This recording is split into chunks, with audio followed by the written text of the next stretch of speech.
Nadie entendió por qué aquel niño descalzo entró al corral con una simple campana en la mano. Bastó un tintineo para que el potro que había mandado a 10 hombres al hospital bajara la cabeza ante él. Daniel apenas tenía 12 años y nadie en el condado conocía su apellido. Michael, el ranchero más rico del estado, no estaba acostumbrado a que sus burlas tuvieran respuesta.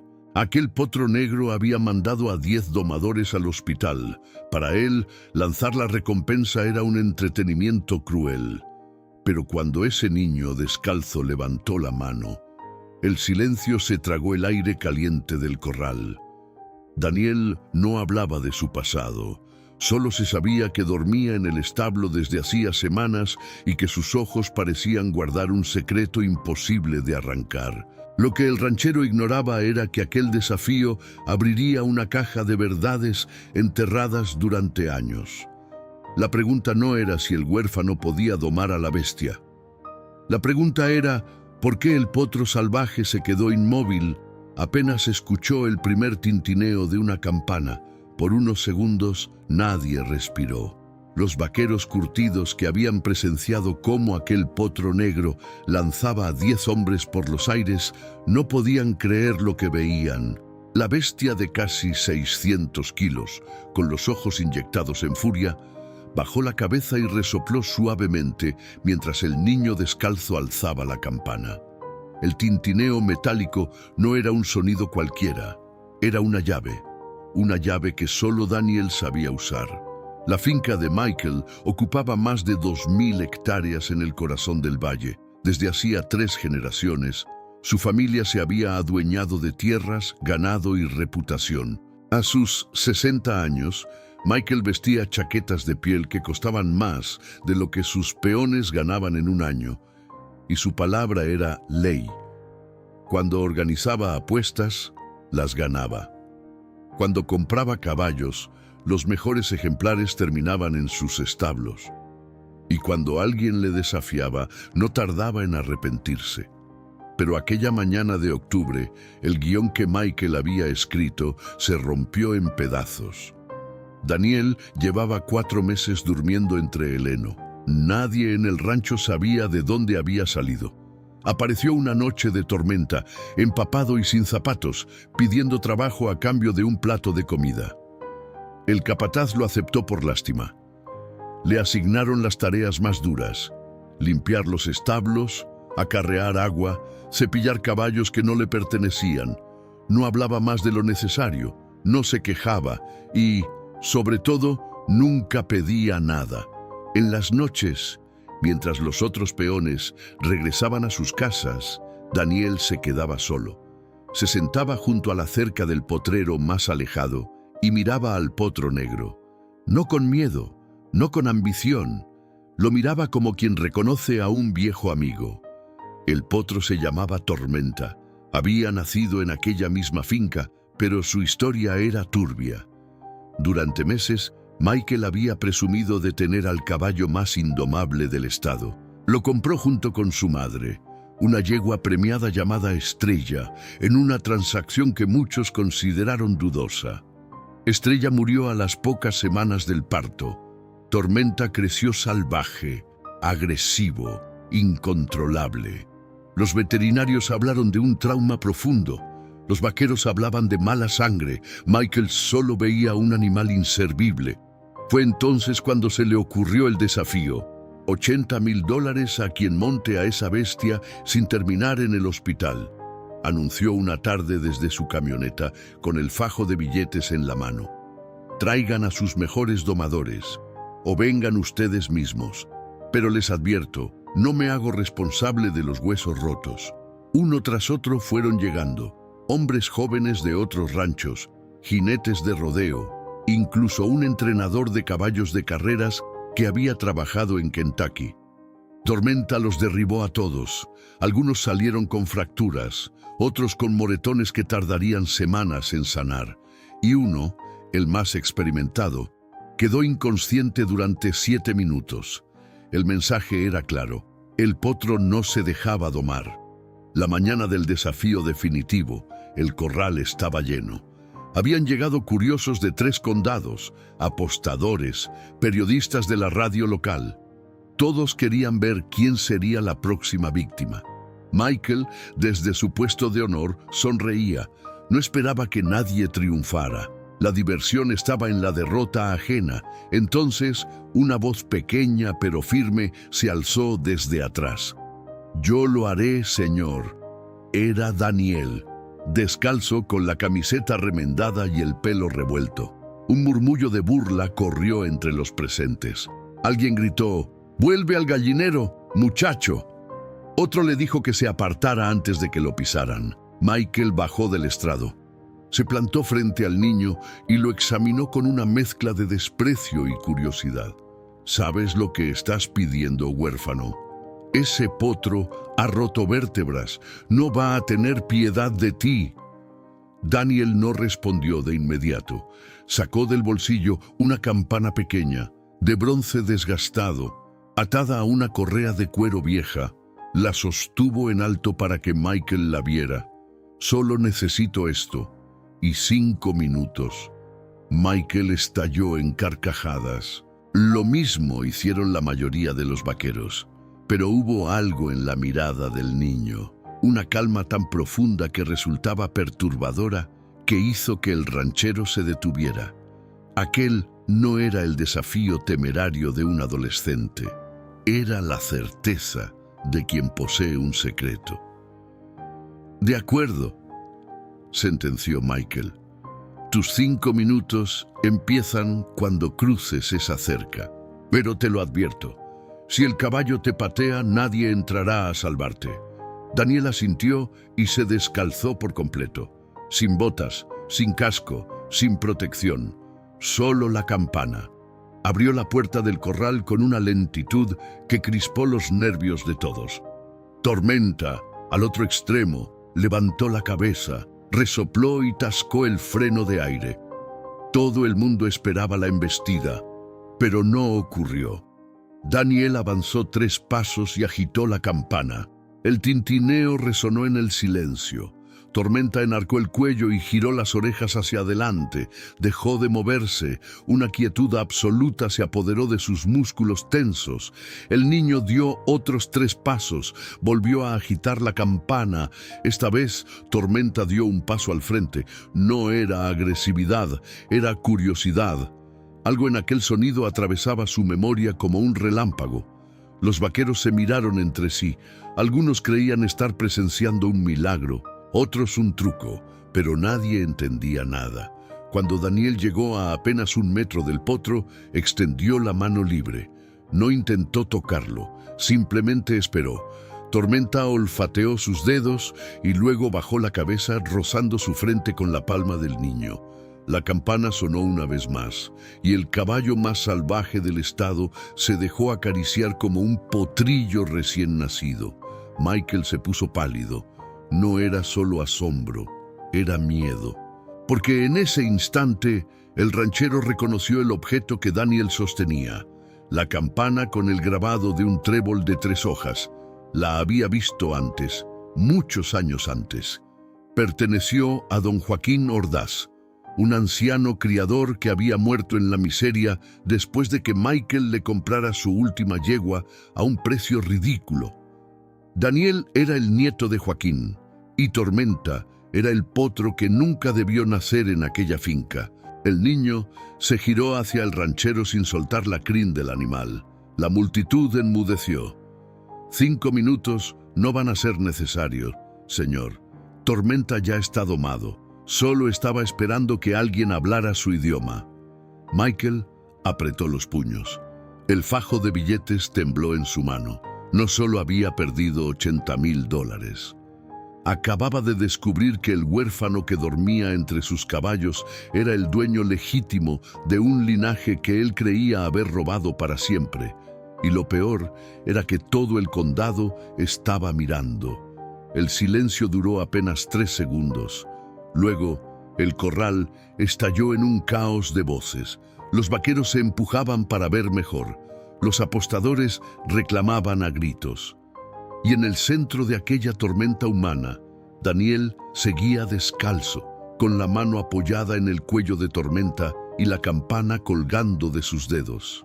Michael no se movía. Su mandíbula estaba tan apretada que los tendones del cuello parecían a punto de reventar. Acababa de perder $80,000 en un espectáculo que él mismo había organizado. Pero el dinero no era lo peor. Lo peor era que aquel niño harapiento le estaba mostrando al mundo entero que su potro indomable siempre había tenido dueño. Un dueño que no era él. «¡Esto es un fraude!», rugió Michael, señalando a Daniel con el índice. «Este muchacho no ha montado al potro. El trato era montarlo, no acariciarlo con una campanita». Varios de sus hombres asintieron, más por lealtad que por convicción. Pero la multitud no se dejó engañar. Habían visto 10 domadores fracasar. Habían visto huesos rotos y ambulancias, y ahora veían al potro más violento del estado comportarse como un caballo de feria. «¡Que lo monte!», gritó una mujer desde las gradas. «¡Queremos verlo montar!». El clamor creció. Daniel no necesitó que se lo repitieran. Se giró hacia Tormenta y le habló en voz baja, tan baja que nadie pudo oír sus palabras. El potro resopló, dio un paso lateral y luego se quedó quieto como una estatua. Daniel se impulsó con ambas manos y en un solo movimiento fluido se subió al lomo del animal, sin silla, sin riendas, sin protección. Tormenta caminó 3 pasos adelante, luego giró hacia la izquierda, luego hacia la derecha. Todos contuvieron la respiración esperando la estampida, pero no llegó. El potro avanzó lentamente alrededor del corral, guiado por las leves presiones de las rodillas del niño y el sonido ocasional de la campana. Era una imagen tan hermosa como inexplicable. Un caballo que había mandado a 10 hombres al hospital, ahora trotando con la docilidad de un potrillo amaestrado. Cuando Daniel completó la vuelta, se deslizó del lomo y aterrizó de pie frente a Michael. Levantó la campana y la sostuvo en alto. «Ya está, señor. He montado a Tormenta. ¿Me da los 80,000? La ovación fue ensordecedora.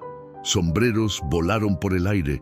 Los mismos hombres que minutos antes se burlaban de Daniel, ahora lo vitoreaban como a un héroe.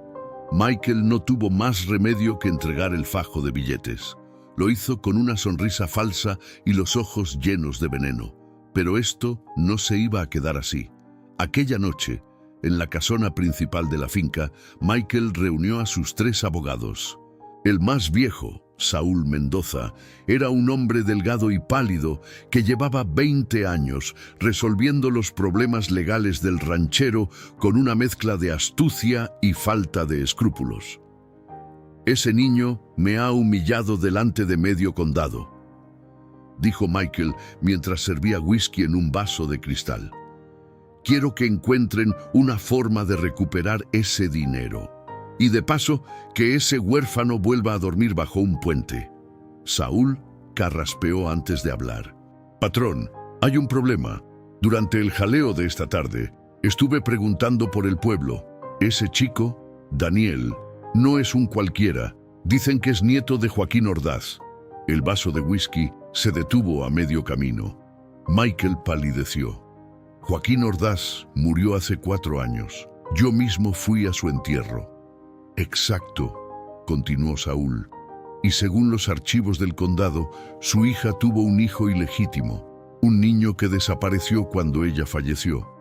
Ese niño es Daniel, y si Daniel es el único heredero de Joaquín, tiene derechos sobre todos los bienes que no fueron liquidados correctamente». «Pero yo compré su finca», interrumpió Michael. «Compré su ganado, compré la yegua Estrella. Todo fue legal». «¿Legal?», preguntó el segundo abogado, un hombre más joven llamado Emilio. «Patrón, usted compró la yegua Estrella por $4,000, un precio ridículo para un animal de ese linaje. Además, en el contrato no se menciona que la yegua estaba preñada. Si un juez determina que usted lo sabía y lo ocultó, la venta podría anularse.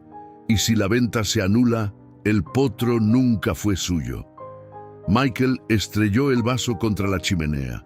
Los cristales saltaron por el suelo. ¿Me estás diciendo que ese maldito potro no me pertenece? No, respondió Saúl con calma. Le estoy diciendo que el potro pertenece legalmente a Daniel y que si él lo reclama, usted podría tener que pagarle una indemnización o algo peor. La habitación quedó en silencio.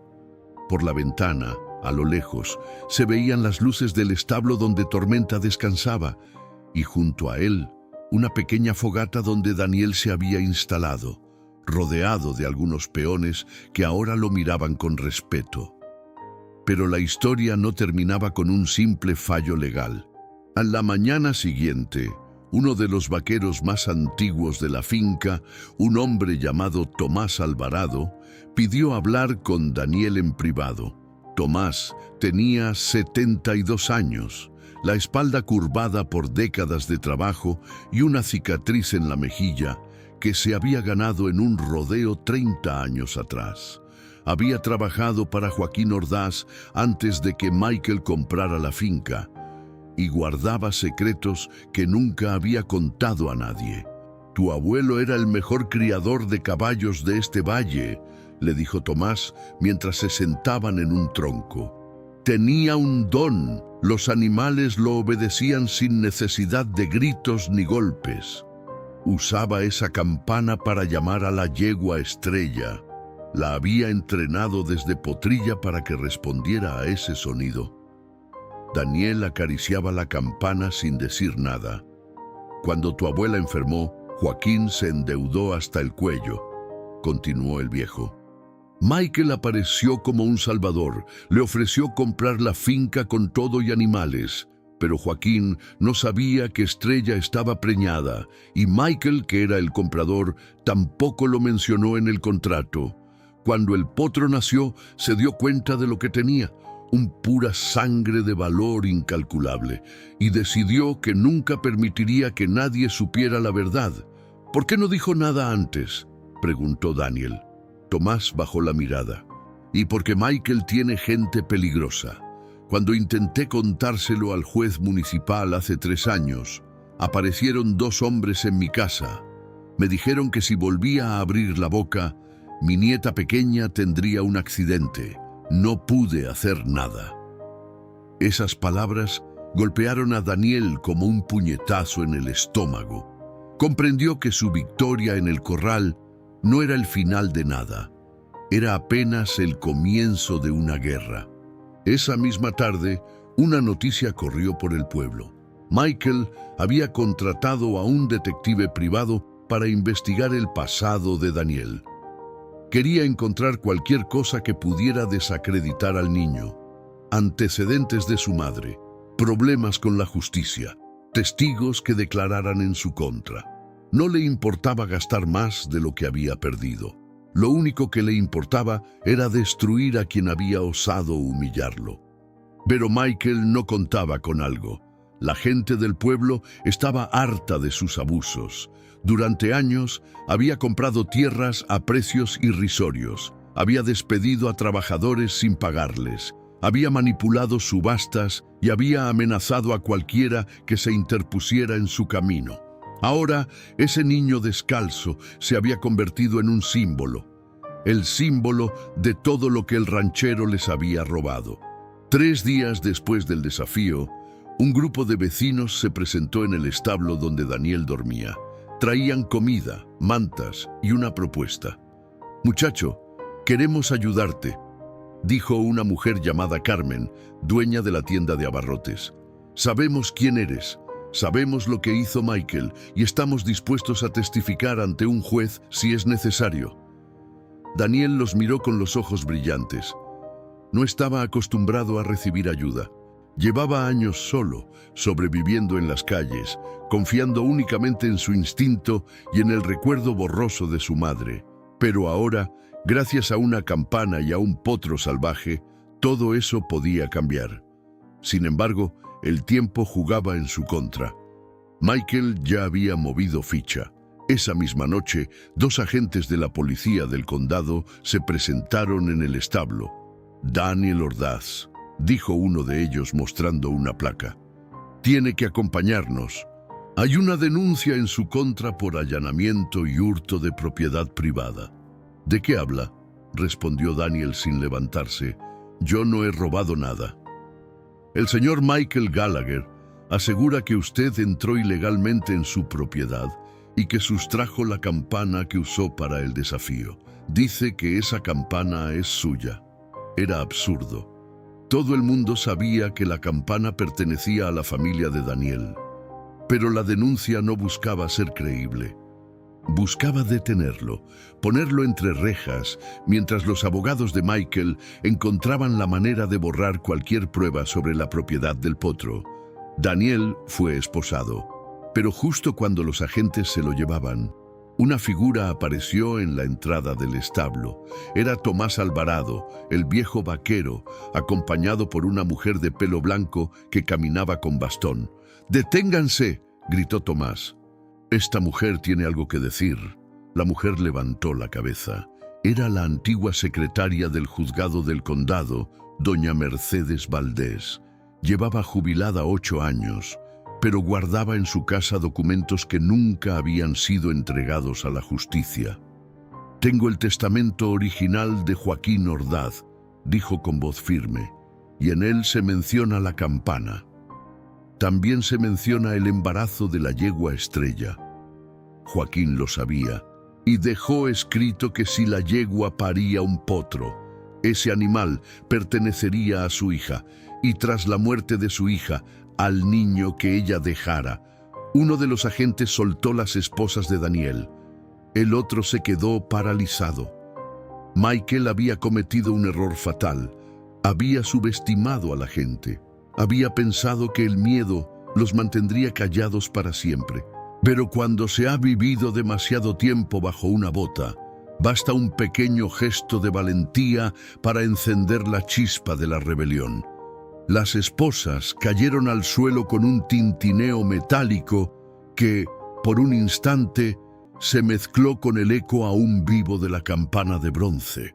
El agente que las había cerrado retrocedió 2 pasos, confundido y avergonzado, como si acabara de detener a un fantasma. Doña Mercedes Valdés levantó el documento amarillento por encima de su cabeza, y la luz del farol dibujó la firma temblorosa de Joaquín Ordaz. «Esto es una copia fiel del testamento original. La registré yo misma hace 15 años. El original desapareció del juzgado 2 días después del entierro, pero yo guardé esta copia en mi casa, esperando que algún día alguien la necesitara». El silencio que siguió fue absoluto.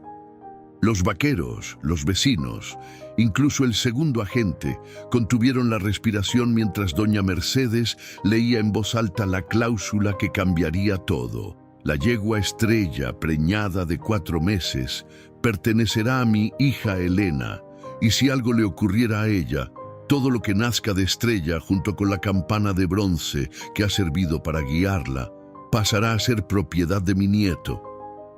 Daniel no dijo nada, pero sus dedos se cerraron alrededor de la campana con una fuerza nueva. Ahora entendía por qué su madre se la había entregado en aquel hospital, la noche en que le faltaba el aire y apenas podía hablar. «Guárdala, Daniel. Es la voz de nuestra familia. Algún día un caballo la reconocerá». Él tenía 5 años cuando ella murió. Durante 7 años, esa campana había sido su único lazo con un pasado que apenas recordaba. La noticia voló por el condado como pólvora encendida. En menos de 2 horas, el teléfono de la casona de Michael no dejó de sonar.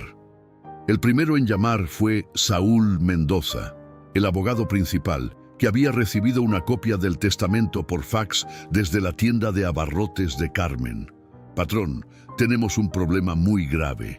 Si ese documento es auténtico, la venta de la yegua Estrella podría anularse por vicio en el consentimiento. Usted declaró que la yegua no estaba preñada, pero si Joaquín lo sabía y usted lo ocultó, estaríamos ante un fraude documental». Michael apretó el auricular hasta que los nudillos se le quedaron blancos. «Destruyan ese testamento. Demuestren que es falso. Hagan lo que tengan que hacer. Pero ya era tarde. En la mañana siguiente, el juez de primera instancia del condado, Horacio Campos, recibió una petición de medidas cautelares firmada por un joven abogado de oficio, el licenciado Mateo Rivas. Mateo tenía apenas 32 años y un pequeño despacho encima de la ferretería, pero conocía cada línea del código rural. Había crecido en ese pueblo y había visto a su propio padre perder la granja familiar por una maniobra parecida de los Gallagher. Cuando Carmen le contó lo sucedido, no lo dudó ni un instante. En el escrito, Mateo solicitaba que el potro Tormenta quedara bajo custodia provisional de Daniel mientras se resolvía la titularidad del animal. Aportaba como pruebas el testamento de Joaquín Ordaz, el contrato de venta de la yegua Estrella, donde Michael había tachado a mano la casilla de hembra gestante, y un informe pericial que demostraba que el embarazo era visible en la fecha de la transacción. El juez Campos, que también había sufrido en silencio los abusos del ranchero, admitió la petición en tiempo récord. A las 48 horas, un edicto judicial se clavó en la puerta del establo principal. El animal quedaba bajo la protección del tribunal y no podía ser trasladado, vendido ni sacrificado. Pero la batalla no había hecho más que empezar. El equipo de abogados de Michael movilizó todos sus recursos. En una semana presentaron un recurso de nulidad contra el testamento, alegando que Mercedes Valdés, la antigua secretaria, sufría demencia senil. Aportaron un certificado médico falso, firmado por un doctor que debía favores al ranchero. Si el juez aceptaba ese recurso, la copia del testamento perdería validez y Daniel se quedaría sin pruebas. Doña Mercedes, con sus 84 años recién cumplidos, se presentó en el juzgado con su bastón y su memoria intacta.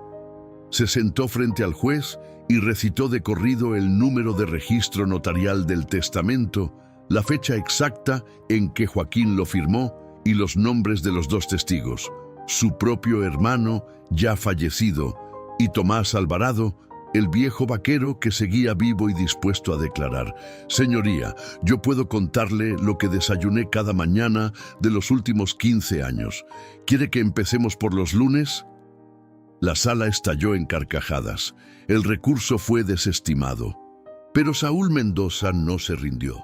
Su siguiente movimiento fue más sucio. Convenció a Michael de que la única salida era desacreditar a Daniel, hacer que pareciera un delincuente juvenil, un mentiroso que había inventado toda la historia para quedarse con el dinero del premio y el caballo. Contrató a un investigador que hurgó en los rincones más oscuros del pasado del muchacho y encontraron algo, o creyeron encontrarlo. En los archivos de un orfanato de la capital aparecía un expediente con el nombre de Daniel Ordaz. Había ingresado a los 6 años, después de la muerte de su madre, y había permanecido allí hasta que escapó 2 años después. En su informe de salida, una trabajadora social había escrito: «El menor muestra tendencia a la fabulación y se niega a aceptar la pérdida de sus figuras parentales». En otras palabras, una mujer que lo conoció durante un par de entrevistas había diagnosticado que Daniel era un mentiroso. Los abogados de Michael hicieron circular el informe por todo el pueblo. La estrategia era simple: sembrar la duda. ¿Y si el chico se había inventado lo de la campana? ¿Y si había robado el testamento? ¿Y si todo era una farsa para sacarle dinero al ranchero? Durante 3 días, la sombra de la desconfianza se cernió sobre Daniel. Algunos vecinos dejaron de saludarlo. El dueño de la tienda de piensos le negó el crédito. Hasta 2 de los vaqueros que lo habían vitoreado empezaron a murmurar a sus espaldas. Fue entonces cuando ocurrió algo que nadie esperaba. algo que convirtió la disputa legal en un terremoto que sacudió los cimientos del poder de los Gallagher. Una veterinaria retirada, la doctora Julia Espinosa, leyó la noticia en el periódico y reconoció el nombre de la yegua Estrella. 20 años atrás, ella había sido la encargada de realizar la ecografía que confirmó la preñez del animal. Recordaba perfectamente aquel día porque Michael Gallagher se había presentado en su clínica justo después de la prueba. «Me ofreció $10,000 por cambiar el resultado», declaró Julia ante un notario, con la voz temblorosa pero firme. Yo me negué. Le dije que no iba a falsificar un diagnóstico. Él se rió y me advirtió que si alguien se enteraba de aquella ecografía, me aseguraría de que nunca volviera a ejercer la veterinaria en este estado. Julia no solo conservaba el informe original de la ecografía, también tenía una grabación. En aquellos años, ella había tomado la precaución de grabar todas las conversaciones potencialmente comprometidas. Sacó una cinta de casete polvorienta y se la entregó a Mateo Rivas. En ella se oía nítidamente la voz de Michael. «Cambia el puto papel, Julia. Esa yegua no puede estar preñada. Si lo está, la venta se me cae y Joaquín no firmará. $10,000. Es dinero fácil». La cinta era dinamita pura. Mateo la presentó como prueba en una vista preliminar. Cuando la voz de Michael resonó en la sala del juzgado, el ranchero palideció. Sus abogados intentaron impugnarla, pero un perito en fonética confirmó la autenticidad de la grabación. Michael Gallagher no solo había intentado sobornar a Julia Espinosa, había mentido en el contrato de venta, había robado un potro que no era suyo, y ahora todo el condado lo sabía. Pero la historia todavía se iba a poner peor. Al hilo de la investigación, Mateo Rivas descubrió un patrón que iba mucho más allá del caso de Estrella. Durante los últimos 25 años, Michael Gallagher había adquirido al menos 12 fincas de ganaderos arruinados, utilizando la misma estrategia. Se presentaba como un salvador, compraba las propiedades a un precio ridículo y luego ocultaba información crucial: deudas pendientes, embarazos de animales, derechos de agua sin registrar, para quedarse con todo sin pagar un centavo más. Algunas de esas familias habían terminado en la calle. Una de ellas era la familia de Mateo. «Esto ya no es un caso de propiedad de un caballo», declaró Mateo en una rueda de prensa improvisada en la plaza del pueblo. «Esto es la punta de un iceberg de corrupción que ha arruinado a decenas de familias, y vamos a llegar hasta el final». Los vecinos que habían empezado a dudar de Daniel volvieron a ponerse de su lado. Pero esta vez no eran solo una docena de personas, eran más de 200. Llenaron la plaza, firmaron peticiones, contaron sus propias historias. El caso de Daniel Ordaz contra Michael Gallagher se convirtió en la noticia más importante del estado. Y entonces ocurrió el descubrimiento que lo cambió todo para siempre. Una noche, mientras revisaba los antiguos registros del catastro, Mateo encontró algo que ni siquiera Joaquín Ordaz sabía. La finca que Michael le compró, las 100 hectáreas que incluían el establo donde ahora dormía Daniel, nunca debió ser de Michael. La propiedad pertenecía a un fideicomiso de conservación agraria que se remontaba a 1882, una figura legal que impedía su venta a terceros sin la aprobación de todos los herederos del fundador original. Nadie había solicitado esa aprobación. Michael había falsificado la firma del último heredero vivo, un hombre que llevaba 40 años muerto. La implicación era devastadora. Si la finca nunca fue legalmente de Michael, todas las ventas posteriores eran nulas. El establo, las praderas, incluso la casona principal estaban construidas sobre un terreno que no le pertenecía.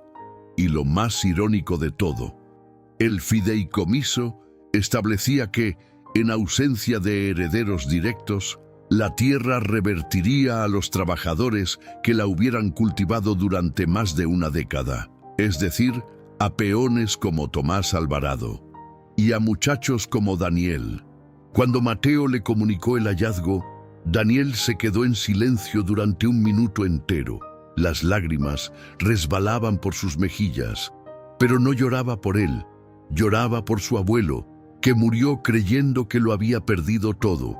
Lloraba por su madre, que nunca pudo contarle la verdad, y lloraba por Tormenta, el potro que había nacido en cautiverio sin saber que aquella tierra le pertenecía por derecho. En la mañana siguiente, Mateo presentó una ampliación de la demanda que pedía la nulidad de todas las transacciones de Michael Gallagher en los últimos 25 años. El juez Campos, consciente de que el tiempo apremiaba, fijó la fecha del juicio oral para 15 días después. Pero Michael Gallagher no era un hombre que se rindiera sin luchar hasta el último cartucho. Encerrado en su despacho, con las cortinas echadas y el teléfono desconectado, planeó su venganza. Si no podía ganar en los tribunales, ganaría fuera de ellos. Y tenía una última carta bajo la manga. Una carta que haría temblar los cimientos del pueblo y pondría a prueba la determinación de Daniel como nada lo había hecho antes.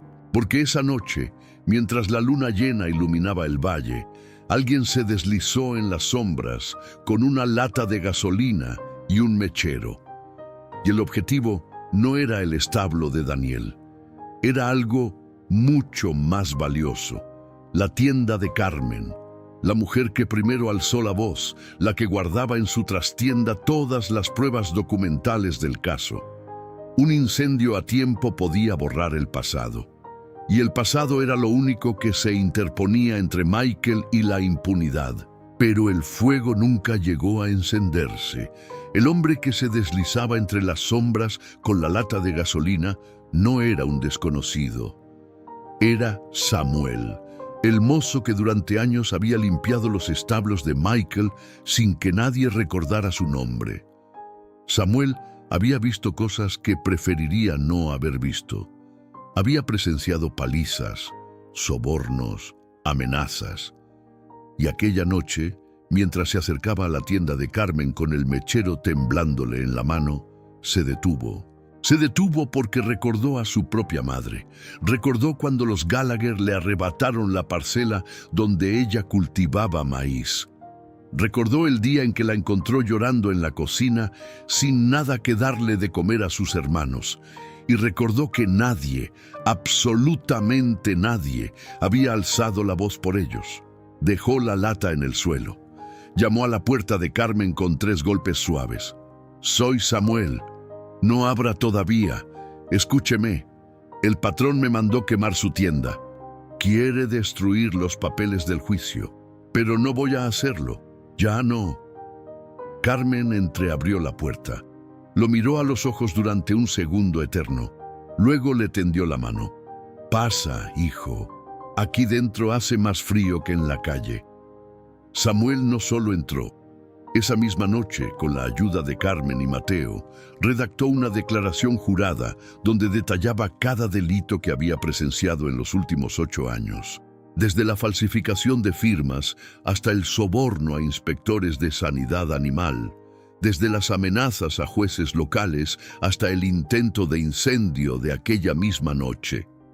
La declaración ocupó 7 folios, 7 folios que, a la mañana siguiente, estaban sobre la mesa del juez Campos.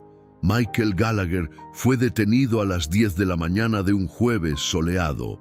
Los agentes lo esposaron en el mismo corral donde había organizado el desafío del potro, el mismo lugar donde Daniel había alzado la campana. El círculo se cerraba con una precisión casi poética, pero la detención fue solo el principio del desenlace. El juicio oral se celebró 3 semanas después en la audiencia provincial. La sala estaba abarrotada. Habían llegado periodistas de la capital, ganaderos de todo el estado y, por supuesto, los vecinos del pueblo que llevaban años esperando ese momento. Daniel se sentó en la primera fila, con Tomás Alvarado a su derecha y doña Mercedes a su izquierda. Llevaba una camisa blanca que Carmen le había comprado y sus primeros zapatos en 7 años. No se sentía cómodo con ellos, pero entendía que aquel no era un día cualquiera. Mateo Rivas presentó las pruebas con una meticulosidad quirúrgica. Primero, el testamento de Joaquín Ordaz. Después, la grabación del intento de soborno a la doctora Julia Espinosa. Luego, los documentos que demostraban que la finca nunca había pertenecido legalmente a los Gallagher. Y finalmente, la declaración de Samuel, que el propio muchacho leyó en voz alta, con las manos temblorosas, pero la voz firme. El señor Gallagher me dijo que si no quemaba la tienda, me pasaría lo mismo que a Estrella. Yo le pregunté qué le había pasado a Estrella. Él respondió, ¿crees que la yegua murió sola? Un escalofrío recorrió la sala. Lo que Samuel acababa de insinuar era terrible. La muerte de la yegua Estrella, la madre de Tormenta, nunca fue un accidente. Michael había ordenado sacrificarla para borrar cualquier rastro genético que pudiera demostrar la paternidad del potro. Lo que no sabía era que la doctora Espinosa ya había tomado muestras de sangre semanas antes del fallecimiento del animal, muestras que había guardado durante todos esos años, esperando que algún día sirvieran de algo. El fiscal tardó menos de 2 horas en presentar sus conclusiones. La defensa de Michael apenas pudo argumentar. Saúl Mendoza intentó impugnar la grabación alegando manipulación técnica, pero el perito en fonética ya había certificado su autenticidad. Intentó desacreditar a Samuel, presentándolo como un empleado resentido, pero 2 antiguos trabajadores de la finca se levantaron de sus asientos para corroborar su testimonio. Fue entonces cuando Michael, acorralado, cometió su último error. Solicitó declarar en su propia defensa, se levantó del banquillo con el porte arrogante de siempre y empezó a hablar. Pero a medida que las preguntas del fiscal se volvían más incisivas, su máscara empezó a resquebrajarse. Primero fueron contradicciones menores, luego lagunas inexplicables en su versión. Finalmente, cuando le preguntaron por la muerte de la yegua Estrella, explotó. Ese caballo era mío, todo en este maldito pueblo era mío. Yo les daba trabajo, les daba de comer, les permitía vivir en mis tierras. Y así me lo pagan, con un juicio y un huérfano descalzo como testigo. El juez Campos ni siquiera necesitó levantar la voz. Se limitó a mirarlo por encima de las gafas y dijo, «Señor Gallagher, acaba de confesar 3 delitos en menos de 20 segundos. Le sugiero que se siente». El veredicto llegó al día siguiente, unanimidad del jurado. Michael Gallagher fue declarado culpable de fraude documental, coacción, intento de soborno, amenazas, falsificación de firmas, apropiación indebida y maltrato animal con resultado de muerte. La pena sumaba 22 años de prisión. Pero la sentencia más dura no fue la cárcel, fue la orden de restitución. El tribunal dictaminó que la finca completa, las 2.000 hectáreas, la casona, los establos y todos los animales, debía ser devuelta al fideicomiso original. Y el fideicomiso, según las escrituras de 1882, establecía que las tierras pasarían a los trabajadores que las hubieran cultivado durante más de una década. Es decir, a Tomás Alvarado, a Samuel, a Carmen, a los peones, a todas las familias que habían sobrevivido a los abusos de Miquel y a Daniel. Porque en la última página del testamento de Joaquín Ordaz, doña Mercedes encontró una cláusula adicional que nadie había notado. Una cláusula que decía, si mi nieto sobrevive y reclama lo que es suyo, le entrego la custodia de la campana y de todo animal que reconozca su sonido. porque el que entiende a los caballos entiende el alma de esta tierra. Tormenta no era solo un potro, era la llave de una herencia que abarcaba mucho más que un establo. 3 meses después del juicio, una escena insólita se desarrolló en el antiguo corral de los Gallagher. El cartel de la entrada ya no decía propiedad privada. Ahora decía Cooperativa Agrícola y Ganadera Ordaz. Tomás Alvarado, con sus 72 años, estrenaba un sombrero nuevo y un cargo inesperado, presidente de la Junta de Trabajadores. Carmen había transformado su tienda de abarrotes en la sede administrativa de la cooperativa.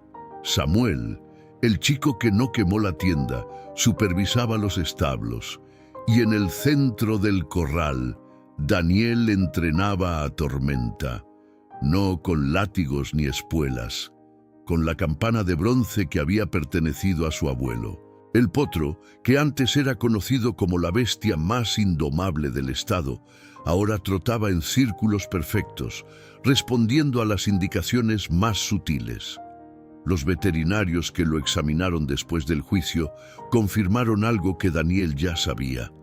Tormenta no era violento, estaba aterrorizado. Había vivido sus primeros años en un régimen de gritos y golpes que lo habían convertido en un animal defensivo. La campana no era magia, era memoria. El único recuerdo bueno de su potrillo, cuando su madre, Estrella, acudía al llamado de Joaquín Ordaz y él trotaba detrás, libre y feliz. Pero faltaba una última revelación, la que cambiaría para siempre la percepción de todos. Una tarde, mientras Daniel cepillaba a Tormenta en el establo, un emisario del registro genético equino se presentó con una carpeta de documentos. Durante el juicio, la doctora Julia Espinosa había enviado las muestras de sangre de Estrella y de Tormenta a un laboratorio especializado. Los resultados acababan de llegar. Tormenta no solo era hijo de Estrella, era descendiente directo de Altanero, un semental premiado en 3 exposiciones nacionales cuyo valor genético era incalculable. Altanero había pertenecido a Joaquín Ordaz antes de que Michael se lo comprara por una miseria, alegando que el caballo era estéril. No lo era. Simplemente nunca había sido apareado en condiciones adecuadas. Las muestras de sangre demostraban que Tormenta era el último eslabón de una línea genética prácticamente extinta, y su valor en el mercado de criadores superaba los $200,000. 80,000 por el desafío eran una broma comparados con lo que ese potro representaba en realidad. Daniel escuchó la noticia sin alterarse. Acarició el cuello de Tormenta y sacó la campana del bolsillo. Nunca me importó el dinero, solo quería que se hiciera justicia, por mi abuelo, por mi madre y por él. Mateo Rivas, que estaba presente, anotó mentalmente aquellas palabras. Las usaría en el discurso de inauguración de la cooperativa, un mes después, cuando el gobernador del estado visitó el pueblo para entregar las escrituras de propiedad a los trabajadores. El día de la ceremonia, Daniel no quiso subir al escenario. Prefirió quedarse junto a Tormenta en el mismo corral donde todo había empezado. Pero el gobernador, informado de la historia por los periodistas, insistió en conocerlo. Bajó del estrado, cruzó el patio de tierra y le tendió la mano. «Tu abuelo estaría orgulloso, muchacho». Daniel levantó la vista. Sus ojos, por primera vez en mucho tiempo, no reflejaban tristeza ni rabia. Reflejaban una serenidad profunda, la de quien ha cumplido una misión que ni siquiera sabía que tenía. Mi abuelo no quería tierras. Quería que alguien tratara bien a sus caballos. Eso es lo único que he hecho. Aquella noche, cuando los focos se apagaron y los últimos vecinos regresaron a sus casas, Daniel se quedó solo en el establo. Se sentó en el mismo fardo de heno donde había dormido durante meses y apoyó la cabeza en el flanco de Tormenta. La campana colgaba de una viga, inmóvil y silenciosa. No era un final feliz de cuento, Quedaban deudas por pagar, establos por reconstruir, heridas por cerrar. La cooperativa tendría que demostrar que era viable. Los antiguos peones tendrían que aprender a gestionar una empresa. Y Daniel, con solo 12 años, tendría que decidir qué hacer con el resto de su vida. Pero algo había cambiado para siempre en aquel rincón del valle. El miedo ya no era el dueño de la tierra. La justicia, por una vez, había llegado antes que el olvido. Y un niño que entró descalzo en un corral, armado solo con una campana y la memoria de su madre, se había convertido en el guardián de un legado que nadie podría robarle jamás. Pero la historia de Daniel no terminó aquella noche en el establo. En los meses que siguieron, la cooperativa se convirtió en un modelo que nadie esperaba. Los antiguos peones, acostumbrados a recibir órdenes, aprendieron a tomar decisiones. Tomás Alvarado resultó ser un negociador nato. Su experiencia de décadas le permitió renegociar contratos con proveedores que siempre habían abusado de los pequeños ganaderos. Carmen transformó su tienda en un centro de distribución de productos locales y en menos de un año triplicó las ventas. Samuel, el chico que no incendió la tienda, se formó como veterinario auxiliar y empezó a atender a los caballos con una paciencia que solo pueden tener quienes han conocido el miedo y han decidido no transmitirlo. Y en el centro de todo, Tormenta. El potro negro ya no era una atracción de feria ni un símbolo de venganza. Se había convertido en el semental principal de la cooperativa, el patriarca de una nueva línea de caballos criados sin violencia. Daniel aprendió a leer y a escribir con la ayuda de doña Mercedes, que cada tarde se sentaba con él en el porche del antiguo caserón de los Gallagher. Las escrituras estaban ahora en un archivo de la cooperativa, pero la campana seguía colgada en el establo. Nadie la tocaba sin permiso. Un año después del juicio, un periodista de la capital visitó el pueblo para hacer un reportaje sobre el caso. Le preguntó a Daniel qué sentía al haber derrotado a un hombre tan poderoso. El muchacho se encogió de hombros. Yo no derroté a nadie, solo le devolví a Tormenta lo que le habían quitado: su madre, su casa y su nombre. Esa respuesta recorrió el estado. Se publicó en periódicos, se compartió en redes, se leyó en escuelas rurales, porque lo que Daniel había hecho no era vengarse, era restaurar un orden roto. Y eso, en un mundo donde la impunidad suele ganar, resultaba profundamente extraordinario. Pero la verdadera lección de esta historia es más incómoda. Durante 25 años, todo un pueblo supo que Michael Gallagher era un criminal. Vieron cómo arruinaba familias, cómo falsificaba documentos, cómo amenazaba a quien se atreviera a plantarle cara.